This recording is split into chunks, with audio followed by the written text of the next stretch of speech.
ខ្ញុំមិនយល់រឿងវណ្ណដានឹងជានិវិសសោះបងប្អូនតារាលំដាប់ប្រទេសខ្មែរមួយទាំងមូលបងប្អូនបងប្អូនទៅផុសជេសៀមទៅ distract ជាមួយនឹងសៀមអត់ខ្លាចដាច់ sponsor ខ្ញុំអត់យល់ហើយបើនិយាយមែនតើបើពួកគាត់អត់ចេញមុខចេញមាត់សោះហ្មងថ្ងៃក្រោយអាចមានទីផ្សារនៅសៀមមកប៉ុន្តែបុគ្គលពីរនេះបងប្អូនអរគ្នាទប់ចិត្តមិនបានទប់ប្រាមិននឹងនាំគ្នាផុស deal សៀម distract ផងហើយ follower រាប់អឹមបងប្អូនមើលហើយដំដាប់តារាប្រសុកខ្មែរឲ្យនៅផុសជេសៀម deal សៀមទៅហើយឯងនេះអ្នកខ្លះ follower បានមកខេទេប៉ុន្តែម៉ែអើយមិនហ៊ានផុសសូម្បីតែរឿងជេសៀមតែមិនហ៊ានផុសគាត់មិនហ៊ានផុសទៅអាផុសតែរឿងឯកជននេះឡើយតែប៉ែគេតែប៉ែឯងទៀតអាគេផុសរឿងជាតិនេះហើយអ្នកខ្លះទៀតមិនល្បីហ្មងទេបងប្អូនអរនេះមិនល្បីហ្មងទេប៉ុន្តែនិយាយពីថាជាតិមិនហ៊ានផុសទេមិនទទួលបាន sponsor ពីសៀមមែនមិនខ្លាចដាច់មិត្តភ័ក្ដិសៀមមិនរាប់អានមែនគេមិនឲ្យតម្លៃយើងតែពីដើមទៅហើយគុំថាឡើយមិនទាន់មានសង្គ្រាមនោះឥឡូវមានសង្គ្រាមនេះទៀតស្មានតែវាឲ្យតម្លៃយើងអីនិយាយមែនទេណាបងប្អូនអរនេះបើគ្រាន់តែមករស់មិនពិបាកទេបងប្អូនអរនេះដេកផ្ទះអេសពងទៅមករស់ស្រួលគេជេអីជេទៅមិនខ្វល់ទេប៉ុន្តែ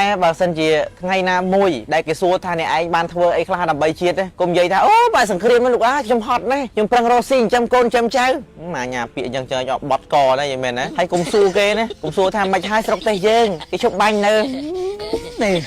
នេះបងប្អូននេះកុំសួរយីមែនណាអារឿងជាតិព័ត៌មានអត់តាមដានអត់អីនឹងហើយមកសួរថាមិនហើយស្រុកទេសយើងនេះស្រុកទេសយើងដល់ណាហើយគេបាញ់យើងដល់ណាហើយបើចាប់សក់ទេ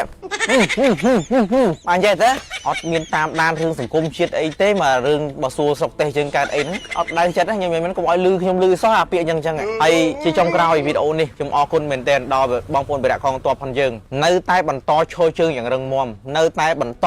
បាញ់សម្រុកចោលសៀមដែលឈ្លានពានទឹកដីកម្ពុជាយើងទោះបីជាបងប្អូនខ្មែរសរិនយើងផ្ដល់ព័ត៌មានមកច្បាស់ប៉ុណ្ណាក៏ដោយបងប្អូនយើងកងទ័ពយើងនៅតែមិនផុសរហូតតតែព័ត៌មាននៅវាក្តៅពេកទៅយើងទប់លេងការរៀបបែកធ្នីតែបងបែកធ្នីថាបងប្អូនខ្មែរសរិនយើងគាត់ផ្ដល់ព័ត៌មានច្បាស់ពេកថៃវាឆ្ងល់តែហ្មងរហូតតបានយើងបែកធ្នីរឿងព័ត៌មានដែលយើងទទួលបានច្បាស់ហ្នឹងដោយសារបងប្អូនខ្មែរសរិនហើយកងទ័ពកម្ពុជាយើងខ្ញុំនិយាយមែនណាអង្អា